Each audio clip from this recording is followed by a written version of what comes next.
नमस्कार मित्रों, मैं प्रदीप विश्वकर्मा फिर से हाजिर हूं आपके सामने आपका अपना मन पसंदीदा कार्यक्रम एक मुलाकात लेकर। और हमेशा की तरह हम आपकी मुलाकात कराएंगे आज एक बहुत ही बेहतरीन शख्स से, जो ना सिर्फ नौकरियां देते हैं उत्तर प्रदेश पुलिस की, बल्कि भर्तियां भी करते हैं और साथ साथ में प्रमोशन भी करते हैं।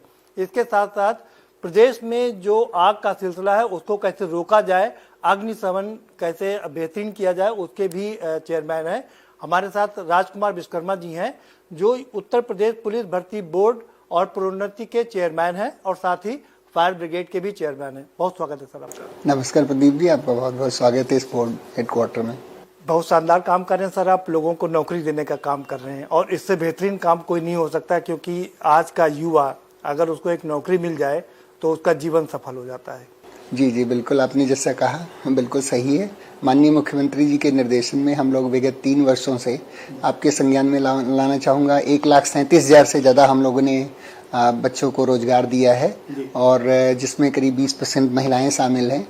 अगर आप जानना चाहें थोड़ा सा 1,37,000 का ब्रेकअप, तो मैं आपकी नॉलेज में डालना चाहूँगा। इसमें 4,346 सब इंस्पेक्टर रैंक के लोग हैं, 194 PSC में प्लेटून कमांडर्स हम लोगों ने भर्ती किए हैं, फायर सर्विस में 81 लोगों को भर्ती किया हुआ है, कांस्टेबल रैंक पर जिसमें कि सबसे ज़्यादा अट्रैक्शन होता है 88,298 लोगों की भर्तियां हुई हैं। और ये अपने आप में मेरे ख्याल से पिछले 15 सालों में जितनी भर्तियां हुई होंगी उसकी पूर्व उतना हम लोगों ने विगत 3 वर्षों में भर्तियां की हैं। तो 88,298 हमारे कांस्टेबल भर्ती हुए हैं, लगभग जिसमें 20,000 महिला कांस्टेबल्स हैं। आपके लिए मैं जरूर इन्फोसाइज करना चाहूँगा। ये बहुत अच्छी बात है, क्योंकि महिलाएं हमेशा पीछे रह जाती हैं।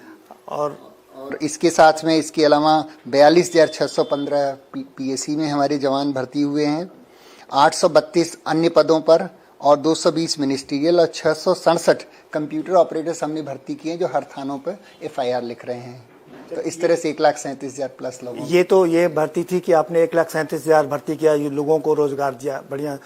आइंदा आप आगे क्या करने जा रहे हैं, क्योंकि कोरोना काल था बीच में, अब 2021 शुरू हो रहा है, अब कितने लोगों को नौकरी देने का इरादा है? हाँ, हम लोगों ने 6 महीने से जब कोरोना का इफेक्ट था उस समय हम लोगों ने पूरी प्रिपरेशन कर लिया है। हमारा ऑफिस बंद नहीं हुआ बच्चों के लिए, और उस पीरियड में हम लोगों ने पूरी प्रिपरेशन करके अभी कुछ दिन पहले ही जेल वार्डन के लिए और फायर सर्विस डिपार्टमेंट के लिए और घुड़सवार पुलिस के लिए हमने अभी रिटर्न करवाया है।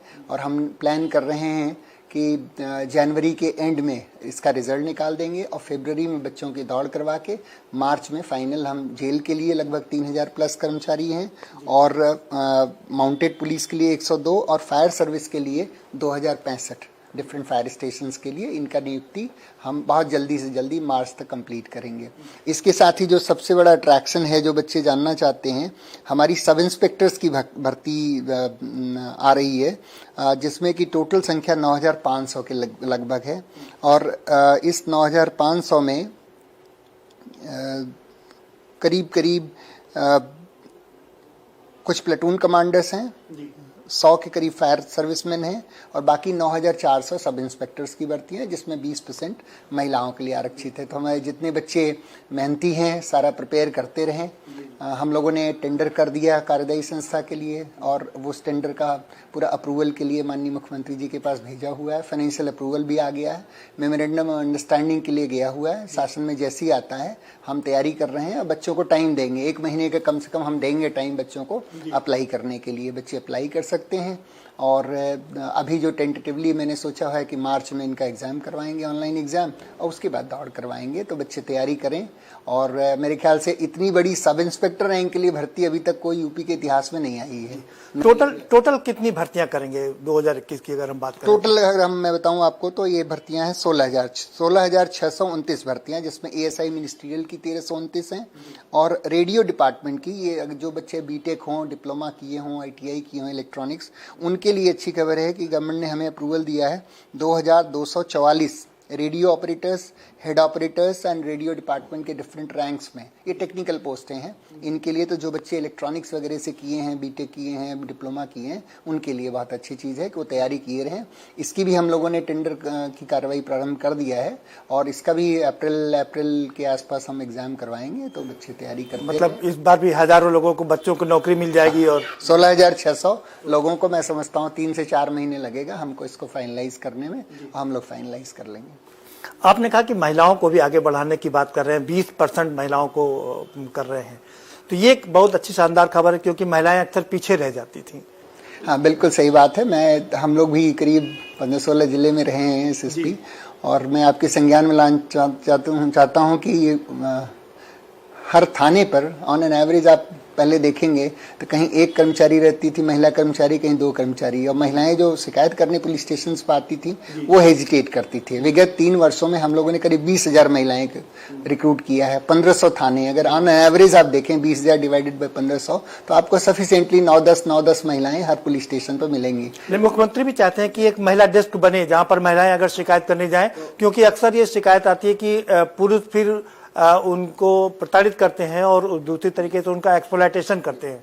नहीं, हमारे लिए देखिए बहुत गर्व की बात है कि महिलाएं हमारे उत्तर प्रदेश पुलिस परिवार की सदस्य हो रही हैं और इतनी संख्या में आ रही हैं, और हम लोगों ने मौका भी दिया है उनको, माननीय मुख्यमंत्री जी ने मौका दिया है उनको। और खासकर मैं आपके संज्ञान में लाना चाहूँ, बहुत सारी ट्राइबल एरिया की लड़कियां आ रही हैं हमारे पास, तो शेड्यूल ट्राइब लड़कियों की संख्या ऑलमोस्ट नेग्लिजिबल थी किसी समय में उत्तर प्रदेश पुलिस में। अभी उनकी भी संख्या ठीक ठाक आ रही है और हम लोग पुलिस स्टेशन पर पोस्ट किए हुए हैं।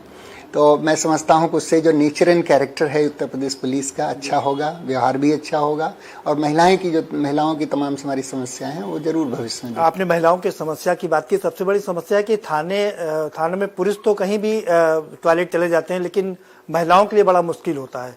महिलाएं भर्ती कर ली गई, 20% महिलाएं हैं, लेकिन पुलिस थानों में उनके लिए सुविधा नहीं रहती। इस विगत 3 वर्षों में हम लोगों ने, जहां तक ट्रेनिंग सेंटर्स की बात है, पुलिस स्टेशंस की बात है, हमारे फायर स्टेशंस में लॉजिस्टिक्स में बहुत काम हुआ है। लॉजिस्टिक्स में बैरक बनाना हो गया, ट्रेनिंग सेंटर बनाना हुआ, इनके लिए टॉयलेट्स हो गया। जैसे पीएसी में भी आप देखेंगे पूरे उत्तर प्रदेश पुलिस में इस मामले में इंफ्रास्ट्रक्चर बिल्डिंग पर काफ़ी काम हुआ, क्योंकि ये बात सही है। और जिस पेस से थोड़ा सा हमने रिक्रूट किया है उस पेस से इंफ्रास्ट्रक्चर नहीं हो पाया, लेकिन वक्त की बात है। मैं समझता हूँ 1-2 सालों में धीरे धीरे इंफ्रास्ट्रक्चर बिल्ड हो रहा है, तो जो इंफ्रास्ट्रक्चर की कमी आप बता रहे हैं बिल्कुल सही कह रहे हैं, वो और अच्छा हो जाएगा, इनके लिए कोई तकलीफ नहीं होगी इनको। आपने ट्राइबल लड़कियों की बात की कि ट्राइबल की लड़कियां आ रही हैं, अच्छी बात है, लेकिन अक्सर ये देखा जाता है कि वो भर्ती आ नहीं पाती। जैसे 69,000 जो सहायक शिक्षकों की भर्ती हुई, उसमें 1,133 भर्तियां रिक्त रहीं, क्योंकि वो मिल नहीं पाते हैं, सुटेबल कैंडिडेट नहीं मिल पाते हैं। क्या आपको सुटेबल कैंडिडेट मिल जाते हैं ST ST के? जहाँ तक शेड्यूल ट्राइब कैंडिडेट्स की बात है, उनमें मेल्स तो मिल जाते हैं, लेकिन शेड्यूल ट्राइब में फीमेल कैंडिडेट्स नहीं मिलती हैं, और उसकी वजह से हम लोग फीमेल की वैकेंसीज को शेड्यूल ट्राइब मेल कैंडिडेट से भर लेते हैं। हम लोगों ने इस पर विचार किया है, और एक शायद रिमोट एरियाज में शेड्यूल ट्राइब्स हमारे, अगर आप देखें कंसंट्रेशन उनका या तो नेपाल बॉर्डर पर है, और या तो मैक्सिमम कंसंट्रेशन सोनभद्र, मिर्जापुर, चंदौली में है। तो हम लोगों ने इंटरनली डिस्कस करके अभी ये तय किया है कि इस जो हमारे बहुत ही पिछड़ा इलाका है चंदौली, सोनभद्र और मिर्जापुर का, यहाँ पर हम एक सेंटर जरूर इनके लिए रखेंगे, और खासकर जो लड़कियां हैं शेड्यूल ट्राइब की, वो वहीं एग्जाम दें और वहीं जो फिजिकल करना हो करें, और जो भी सहायता वहाँ के तीनों SSP जो हैं मिल के करेंगे, जिससे कि आने वाले दिन में, जैसे सब इंस्पेक्टर्स की हम कर रहे हैं, पिछली बार भी जब हमने सब इंस्पेक्टर का किया था तो शेड्यूल ट्राइब महिलाओं की पोस्टें खाली हो गई थी। तो इस बार हम कोशिश करेंगे कि एक सेंटर वहाँ जरूर बनाएं, इन तीनों एरियाज में से कहीं एक, जिससे कि वहाँ की हमारी जो बेटियां हैं शेड्यूल ट्राइब की, वो जरूर आए पुलिस में। ये एक अच्छी बात है, ये एक अच्छी पहल होगी, क्योंकि मुख्यमंत्री भी चाहते हैं, वो अभी मुस्तहर जाति को उन्होंने काफ़ी आगे बढ़ाने की कोशिश की है, उनको राजस्व गाँव में कन्वर्ट कराया है। तो ये मुझे लगता है अच्छी पहल होगी। ST की लड़कियाँ भी जब आएंगी तो, और लड़के भी आएंगे, तो दूसरी तरफ जो नक्सलवाद है उसको भी आप काउंटर कर पाएंगे। बिल्कुल सही बात है, बिल्कुल उस ओर हम लोग विशेष ध्यान देंगे। फ्यूचर में जितनी भर्तियां होंगी तो एक जरूर उधर सेंटर खोले रहेंगे। बड़ी बात कह रही है कि जो कोई भी भर्ती निकलती है तो उसमें आरोप जरूर लगते हैं कि धांधली हो रही है। आपने इसमें ट्रांसपेरेंसी बरतने के लिए क्या क्या उपाय करा? हमने नंबर 1 आप देखें, जो हमारी OMR शीट है वो 3 कॉपियों में है। एक बच्चा अपने घर ले जाता है, एक हमारे बोर्ड के पास आती है, तीसरा जो कार्यदायी संस्था है, एजेंसी है, उसकी स्कैनिंग के लिए चला जाता है। हम बच्चे इम्पर्सनेशन न करें, एक बच्चा दूसरे बच्चे की जगह एग्जाम न दे, इसलिए हम उसका 4 फिंगरप्रिंट लेते हैं।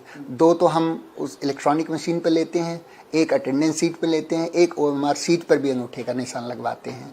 उसके अलावा जब आप हमारी दौड़ देखें तो वहाँ पर उस समय भी हम फिंगरप्रिंट का मिलान करते हैं, जिससे कोई एक बच्चा दूसरे की जगह ना दौड़े। और दूसरा RFID tag radio frequency tag लगा रहता है, जो मिली सेकेंड में आपको बताएगा कि 16.346 सेकेंड में ये बच्चे ने कंप्लीट किया है। तो इलेक्ट्रॉनिक मशीन है, परफेक्ट है, सबके सामने होती है।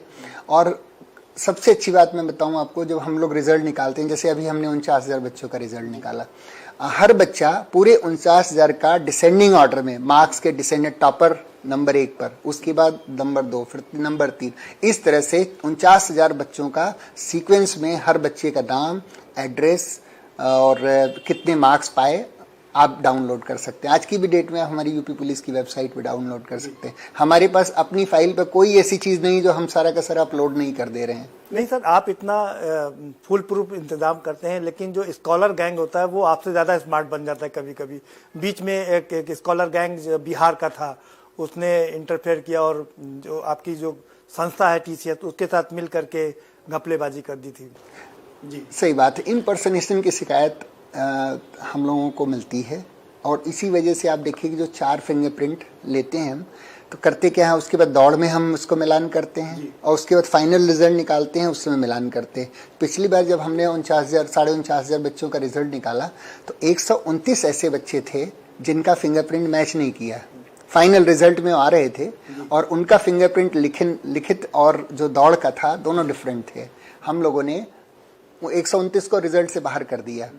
मेरिट पे आ रहे थे, रिजल्ट से बाहर कर दिया, विदहोल्ड कर दिया। तो कोई बच्चा इम्पर्सनेशन करके तो हमारे एग्जाम तक तो पहुंच सकता है, लेकिन फाइनल कार्रवाई में आगे बढ़ जाए ऐसे संभव नहीं। स्कॉलर गैंग सर इतना स्मार्ट है ना कि वो थंब इम्प्रेशन भी बना लेता है, डुप्लीकेट थंब इम्प्रेशन बना करके भी अंगूठे पे लगा लेता है। नहीं, तो जब दौड़ होती है तो दौड़ तो ऑनलाइन अपने सामने ही लगवाते हैं हम लोग, तो आप एंट्री तो शुरू में ले सकते हैं लेकिन सफल नहीं होंगे, क्योंकि लास्ट में रिजल्ट जब हम जारी करते हैं, जैसे हमने 49,500 का जारी किया, पूरे 49,500 बच्चों का आप फिंगरप्रिंट उनका जब लिखित का और दौड़ का हमारे कंप्यूटर पर आप देख सकते हैं, अपने आंख से देख सकते हैं, मैच कर सकते हैं। वो 129 हाई कोर्ट भी गए थे, हाई कोर्ट में हमने उनका फिंगरप्रिंट सबमिट कर दिया, कईयों को हमने जेल भी भेज दिया। तो इसलिए एग्जैक्टली तो वो कई बिहार के बच्चे हैं, वो पढ़ने में तेज रहते हैं, तो उनकी जगह बैठ जाएंगे। तो ये चीज़ जो है वो फाइनल रिजल्ट में नहीं आ सकते, लेकिन हाँ प्रोसेस में एंट्री कभी कभी ले लेते हैं। बस सर रुकना पड़ेगा, थोड़ा सा इंतजार करना पड़ेगा, ब्रेक का वक्त है, छोटा सा ब्रेक लेंगे। और हमेशा की तरह आप स्क्रीन छोड़ करके कहीं ना जाइए, क्योंकि हम आपसे भी चर्चा करेंगे कि आप UN में भी रहे हैं और कई राष्ट्रपति अवार्ड से भी नवाजे जा चुके हैं, और साथ साथ में फायर में क्या कर रहे हैं, प्रदेश को आग से बचाने के लिए क्या क्या उपाय कर रहे हैं, इस पर भी चर्चा जारी रखेंगे, लेकिन एक ब्रेक के बाद।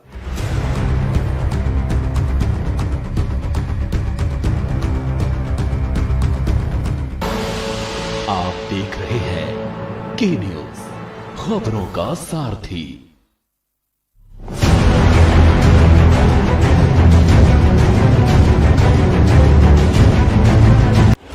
जब आपकी सोच को अंधेरा घेर लेता है और सिस्टम भी मुंह फेर लेता है, जब वादों की परतें खुलने लगती हैं और हारी उम्मीदों का ऊंचा ढेर लगता है, जब सड़क पर एड़ी की रगड़ देखकर अब तक जो भी हुआ सब बेअसर लगता है, तब चिंतन से डगर होगी आसान, मंथन से निकलेगा समाधान। मंथन।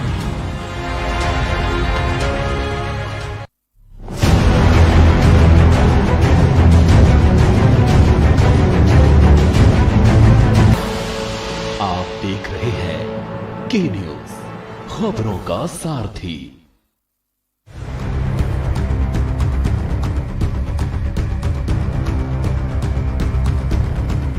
ब्रेक के बाद आपका स्वागत है।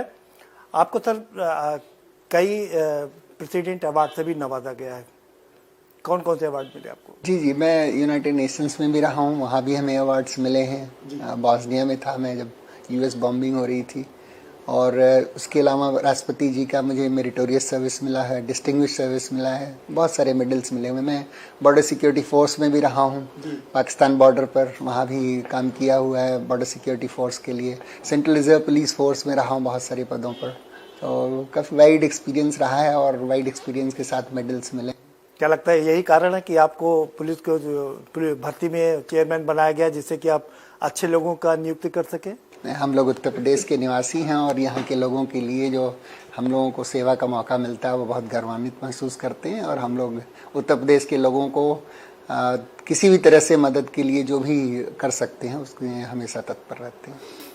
अपने चूंकि आपका बोर्ड न सिर्फ भर्तियां करता है बल्कि प्रोन्नति भी करता है, प्रमोशन भी करता है, और अक्सर शिकायत रहती है कि पुलिस वालों की प्रोन्नति नहीं होती है, वो बहुत परेशान रहते हैं, निराश रहते हैं, क्या कर रहे हैं? हम आपकी नॉलेज में लाना चाहेंगे। देखिए, पिछली साल हमने करीब 26,395 वर्ष 1920 में 26,395 लोगों का प्रमोशन किया है, जिसमें 5,000 हमारे पीएससी के कर्मचारी हैं और 18,436 सिविल पुलिस के हैं। बाकी तो सब इंस्पेक्टर, इंस्पेक्टर रैंक के बहुत सारे नॉन गैजेटेड रैंक के हैं। तो 26,000 कर्मचारी काफ़ी बड़ी संख्या होती है, और मेरे ख्याल से इतने प्रमोशंस पहले नहीं हुए हैं, एक साथ ही प्रमोशंस हुए हैं। माननीय मुख्यमंत्री जी ने निर्देश भी दिया था हम लोगों को कि इंस्टेंट समय से हों, तो हम लोगों ने इसको प्रोसेस को कंप्लीट कर दिया, रिकॉर्ड टाइम में कंप्लीट किया है।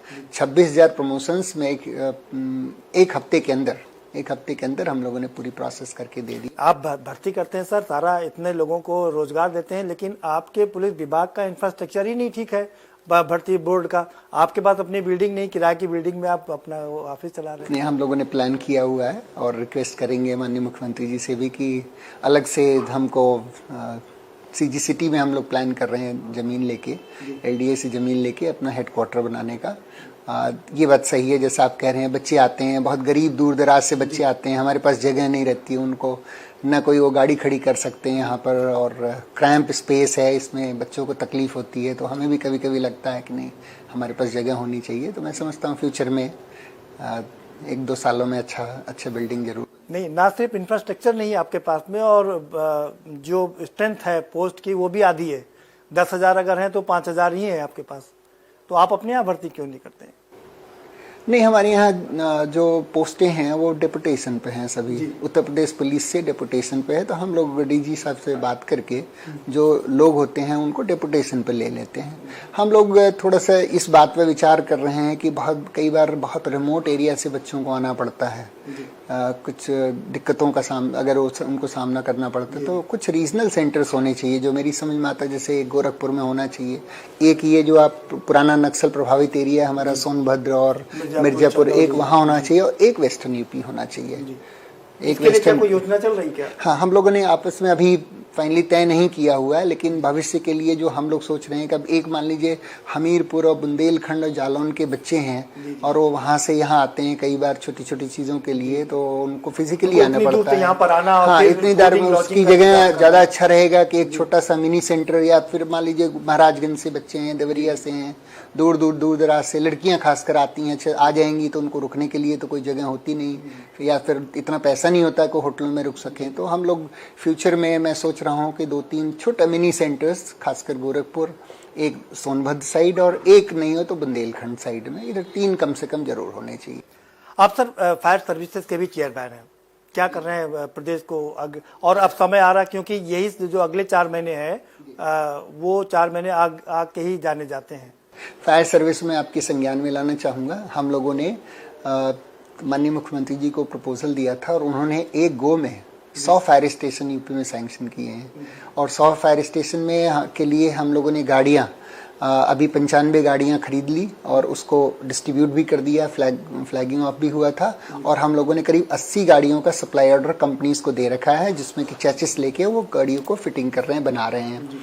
तो इस तरह से जहाँ तक रिक्रूटमेंट वाली बात है मैन पावर की, वो हम 2065 अभी एग्जाम करवाए हैं, दौड़ करवा देंगे तो मैन पावर भी मिल जाएगा।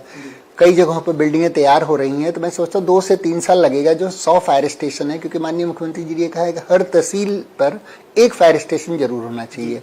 तो अनफॉर्चुनेटली क्या हुआ कि बहुत सारी तहसीलें हैं जहाँ एक भी फायर स्टेशन नहीं है, कुछ तहसीलों में फायर स्टेशन का कॉन्सेंट्रेशन हो गया। तो हम लोगों की ये कोशिश है कि इन 100 फायर स्टेशन को किसी तरह से हम लोग खड़ा करें। तो लॉजिस्टिक्स हमको मिल रहा है, इंफ्रास्ट्रक्चर बिल्डिंग थोड़ी कुछ जगहों पर बन रही है, और जहाँ जहाँ कंप्लीट होती जा रही है वहाँ वहाँ हम गाड़ियाँ मूव करवाते जा रहे हैं। दूसरा एक है एक इंडस्ट्रियल बेल्ट जो हमारा है, चाहे आपका गोरखपुर में इंडस्ट्रियल बेल्ट हो, नोएडा हो, गाजियाबाद हो, इन इंडस्ट्रियल बेल्ट पर स्पेशल फोकस है। तो इंडस्ट्रियल बेल्ट पर हम फायर स्टेशन जहाँ पर नहीं है वहाँ खोल रहे हैं, और जहाँ हैं भी कम संख्या में वहाँ और एक्स्ट्रा खोल रहे हैं। लेकिन अभी कल की बात है, कल ही लखनऊ कमिश्नर ने कहा कि चिन्हट में जो इंडस्ट्रियल एरिया है वहाँ पर अभी नहीं बन पा रहा है, तो तमाम जगह दिक्कतें आ रही हैं। जी जी, थोड़ा सा टाइम लगेगा जरूर इंडस्ट्रियल एरिया में, क्योंकि इंडस्ट्रियल एरिया में लैंड नंबर 1 होता है। जैसे नोएडा इंडस्ट्रियल एरिया है, उसमें कई नए फायर स्टेशन खुले हैं, ऐसा नहीं कि नहीं खुले हैं, लेकिन और खुलने की ज़रूरत है। और जब भी हम लोग फाइल भेजते हैं तो इमीडिएटली आ जाता है अप्रूव होके, ऐसे कोई प्रॉब्लम नहीं है। और इसीलिए मैं बताऊँ आपको 100 fire station, total 250 fire station, जिसमें 100 अभी हाल में खोलने के निर्देश दिए। जी, तो 350 फायर स्टेशन आपके पास अगर हो जाते हैं, उसके बावजूद भी सर ये जो आग लगने का सिलसिला वो 60 से 65 किलोमीटर की दूरी पर रहते हैं, 2 अगर स्टेशन है, और आग अगर बीच में लगती है तो पहुंचने में बहुत दिक्कत होती है, समय ग्रामीण क्षेत्रों में रिस्पांस टाइम बहुत होता है, क्योंकि एक तो बड़ी गाड़ियां हैं वो बहुत जल्दी से पहुंच नहीं सकती, रास्ते खराब रहते हैं।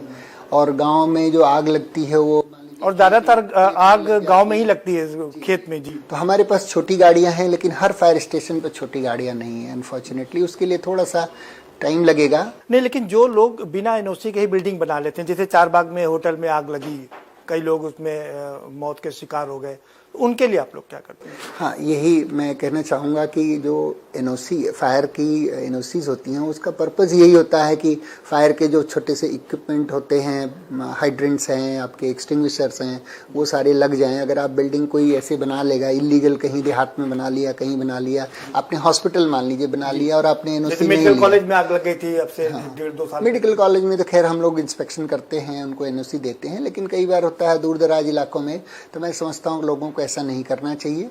और हॉस्पिटल ऐसी चीज़ है जहाँ तमाम सारे मरीज आते हैं, गरीब आदमी आते हैं, तो ऐसी जगहों पर गुजरात में भी एक आग लग गई, 10 बच्चे जल के मर गए। फायर की एनओसी अवश्य लें लोग, क्योंकि ये नियम विरुद्ध है कि आप बिना एनओसी लिए कोई चीज़ बिल्डिंग खड़ी कर लें। और अगर किसी तरह की, मैं कहता हूँ कि किसी तरह की प्रॉब्लम है तो हम लोग हैं, ऐसा कुछ नहीं कि देखिए डिपार्टमेंट का काम हैरेस करना नहीं, डिपार्टमेंट का काम मदद करना है। ये चीज़ हम लोग अपने यहाँ क्लियर करते हैं। अगर आपको कोई पता नहीं है कि हाँ इसमें फायर की क्या सिस्टम होने चाहिए, तो फायर डिपार्टमेंट आके समझाएगा, बताएगा, लगवा देगा। और अक्सर भ्रष्टाचार के आरोप लग जाते हैं, तो भ्रष्टाचार को रोकने के लिए आप क्या कर रहे हैं? इस पर भी हम लोग बहुत ध्यान दे रहे हैं। अपने ऑफिसर्स जितने उनको टाइट भी किया हुआ है, कईयों के खिलाफ डिपार्टमेंटल इंक्वायरी करके उनको दंड भी दिया हुआ है, कई सस्पेंड भी हैं। तो अगर किसी को कहीं भी जरा सा भी शिकायत हो इस तरह की, तो ज़रूर हम लोगों को बताएं, क्योंकि अगर कोई भी चीज़ आप टॉलरेट करते रहेंगे सोसाइटी या सिस्टम में, तो कभी सिस्टम इम्प्रूव नहीं करेगा। आप ज़रूर बताएं, हम लोग हैं। ऐसा तो है नहीं कि कोई उसी ज़िले से फायर एनओसी जारी हो सकती है। इलाहाबाद की एनओसी हम हमेशा वेस्टर्न यूपी के किसी ऑफिसर को भेज के करवा सकते हैं, लेकिन अगर लोग इसको टॉलरेट करते रहेंगे तो सिस्टम नहीं सुधरेगा। कभी कोई बात हो, हम लोग एक्सेसिबल हैं हमेशा। जो आज बड़ी लंबी ऊंची ऊंची बिल्डिंगें बन रही हैं, वो बहुत मुश्किल होती है, उसमें फायर फाइटिंग का काम कैसे करते हैं फिर आप लोग? हाँ, ये प्रॉब्लम्स एक्चुअली लखनऊ, नोएडा, गाजियाबाद, ये जो बड़े बड़े सिटीज़ हैं जिनमें 18 मंजिल से ज़्यादा बिल्डिंगें बन रही हैं, 25 मंजिल की बन रही हैं। अब अनफॉर्चुनेटली हमारे पास जो एक फायर हाइड्रेंट है, स्पेशली इटालियन फायर हाइड्रेंट है, वो 18 मंजिल तक जाता है केवल लखनऊ में। हमारे पास नोएडा में फायर हाइड्रेंट हैं, लेकिन वो केवल 5-6 मंजिल तक जाते हैं। तो अगर वहाँ पर कोई आग लगेगी तो ऐसे में जो उसके अपने फायर फाइटिंग अरेंजमेंट है उस बिल्डिंग में, वही काम आएंगे। इसीलिए हम लोग बड़े चिंतित रहते हैं एनओसीज के बारे में और सिस्टम्स के पर्सनल के। भविष्य में जो जहाँ पर हमारे बहुत बड़े बड़े सिटीज़ हैं, जैसे गोरखपुर हो गया, वाराणसी हो गया, गाजियाबाद हो गया, इन सब में हमको इक्विपमेंट सारे खरीद के लाने पड़ेंगे। और ये बहुत ऊंची ऊंची बिल्डिंगों के, क्योंकि 25 मंजिल ऊंची बिल्डिंग पर आग नहीं बुझाया जा सकता। आज की डेट में हम लोगों की कैपेबिलिटी नहीं है उसको, और बिल्डिंग बन रही है। तो इसलिए डिपार्टमेंट को हम सर समय थोड़ा कम है, जल्दी जल्दी कर लेते हैं। मलिन बस्तियों में भी जब आग लगती है तो बहुत मुश्किल होता है, या अमीनाबाद जैसे जगह पर लगती है, पहुंचना बड़ा मुश्किल हो जाता है। सही बात है। उसमें हम लोगों ने कुछ मोटरसाइकिल पर फायर हाइड्रेंट खरीदे हुए हैं, तो मोटरसाइकिल बेस्ड फायर हाइड्रेंट जी गलियों में काम आते हैं, तो उसकी संख्या और बढ़ाने का हम प्रयास कर रहे हैं। जी, बड़ी बात यह कि कैसे जो आपके इक्विपमेंट हैं बड़ी गाड़ियों के, उसमें जंग लग जाता है टैंक में, या 2 मिनट में पानी खत्म हो जाता है, उससे पार पाने के लिए आप क्या कर रहे हैं? डिफरेंट पॉइंट पर फायर हाइड्रेंट्स होते हैं, वो ऑपरेशनल कई बार नहीं रहते हैं, तो उनको हम लोग कोशिश करते हैं कि जो जैसे लखनऊ सिटी है, बहुत सारे पॉइंटों पर गलियों में फायर हाइड्रेंट लगे हुए हैं, लेकिन वो पता लगा वो सड़क बनी और उसमें दब गया, तो ऐसे फायर हाइड्रेंट्स को लोकेट करके उनको इंश्योर करते हैं, कोशिश करते हैं कि वो हमेशा उसमें वाटर की सप्लाई बनी रहे, जिससे अगर कभी जरूरत हो तो उनको रिफिल किया जाए। आग लगने के बाद में सबसे मुश्किल काम होता है धुएं से बचना, और आजकल जो प्लास्टिक आ रही है, जब आग लगती है तो वो प्लास्टिक जहर का काम करती है, तो उससे बचाव के लिए आपके पास, आपके अपने कर्मी बच सकें, हमारे पास फायर सूट्स हैं बहुत सारे, हमने अभी हाल में पिछले 1-1.5 साल में खरीदे हैं हम लोगों ने, जिसमें कि डायरेक्टली हम लोग उनको पहन के ऐसी जैसी जगहें आप बता रहे हैं ऐसी जगहों पर जाया जा सकता है। उनमें ऑक्सीजन सिलेंडर भी लगा हुआ है, पीछे ऑक्सीजन सिलेंडर है, और आधा घंटा बिल्डिंग के अंदर घुस के उनसे काम किया जा सकता है। अभी बल्कि हमने डेमोन्स्ट्रेशन भी किए थे कुछ जगहों पर, आप कभी चाहें तो हमारे फायर स्टेशन पर आए, हम दिखाते हैं पहना के, और उसमें पूरा ऑक्सीजन सिलेंडर लगा हुआ है, और धुएं के अंदर जा सकते हैं। उसमें बूट्स भी खरीदे हैं? बूट्स भी, हाँ, फायर प्रूफ बूट्स हैं, बहुत सारे इक्विपमेंट्स हैं जो इस तरह के हैं, जो डेंजरस एरियाज में घुस के और आग को बुझाने के लिए है। चलिए सर, समय समाप्त हो गया, अब हमारे पास समय इतना था। चलते चलते आप हमारे के न्यूज के दर्शकों को क्या संदेश देना चाहेंगे फायर फाइटिंग के लिए भी, और जो बच्चे नौकरी के लिए इंतजार कर रहे हैं उनके लिए आप क्या संदेश देना? जो बच्चे नौकरी के लिए इंतजार कर रहे हैं उनके लिए मैं कहूँगा कि बड़ी अच्छी खबर उनके लिए है कि लगभग 16,500 भर्तियाँ अभी हाल में हम 4-5 महीने में प्लान कर रहे हैं। बच्चे सब इंस्पेक्टर्स का बहुत क्रेज़ रहता है इनमें, सब इंस्पेक्टर बनने का, स्पेशली ग्रामीण क्षेत्र के बच्चों के लिए, वो अपना मेहनत से तैयारी करें। और मैं समझता हूँ जो लड़कियां भी हैं उनके लिए बहुत अच्छा स्कोप है कि 9,500 भर्तियां आ रही हैं, और इनमें बच्चों को बहुत अच्छा अपॉर्चुनिटी मिलेगी। जहाँ तक फायर का प्रश्न है, हम विश्वास दिलाते हैं कि जो हमारे एक्स्ट्रा 100 फायर स्टेशन है 1 से 2 साल में रेडी हो जाएंगे। और जहाँ तक एनओसी की बात है, अगर किसी तरह की किसी को तकलीफ हो तो ज़रूर हमको बताएं। हम लोग कोशिश यही कर रहे हैं हेडक्वार्टर से कि एनओसी की प्रक्रिया सिंपल हो, आसान हो, और दूसरे एंड पर लोग ये भी देख लें कि जो एनओसी की प्रक्रिया में जो तमाम सारी फैसिलिटीज़ लगानी पड़ती हैं वो भी जीवन बचाने के लिए बहुत ज़रूरी है, तो सहयोग दोनों तरफ से ज़रूरी है। चलिए, बहुत शुक्रिया के न्यूज़ से बात करने के लिए। तो ये है राजकुमार विश्वकर्मा जी, जो यूएन में भी रहे हैं और कई राष्ट्रपति अवार्ड से नवाजे जा चुके हैं, और हमें बता रहे हैं कि अगले 1 साल में न सिर्फ फायर फाइटिंग का सिस्टम बहुत ही मजबूत होगा, बल्कि जो पुलिस भर्ती बोर्ड है उसमें भी तमाम नौकरियां लोगों को मिलेंगी, नवयुवकों को रोजगार मिलेगा। ये बहुत ही खुशखबरी होगी उन नवयुवकों के लिए भी। फिलहाल इस कार्यक्रम में इतना ही, आप हमें दीजिए इजाजत हमारी टीम के साथ में, और हम फिर हाजिर होंगे आपके साथ समक्ष एक ऐसे ही शख्स के।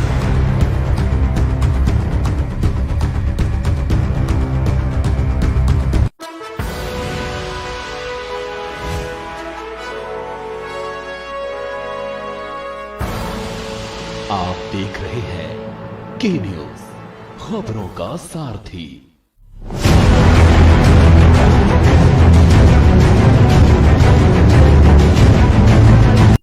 और खुशबू में झूम के भाई लेके आए गोल्डी मसाले, खुशबू और स्वाद ऐसा तो रिश्तों में गुस्सा कैसा।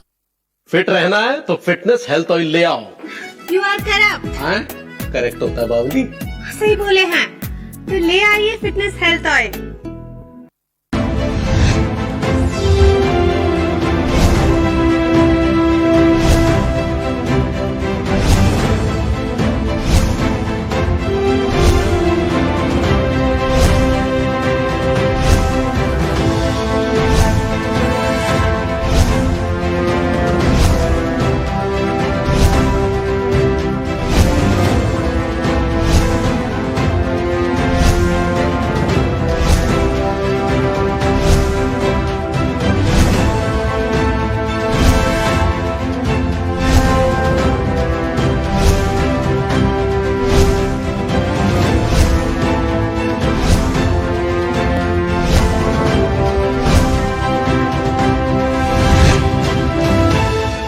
करें अपने जीवन को कृतार्थ। सुने श्रीमद् भागवत कथा रोज प्रातः 6:30 बजे मेरे साथ सिर्फ के न्यूज इंडिया पर।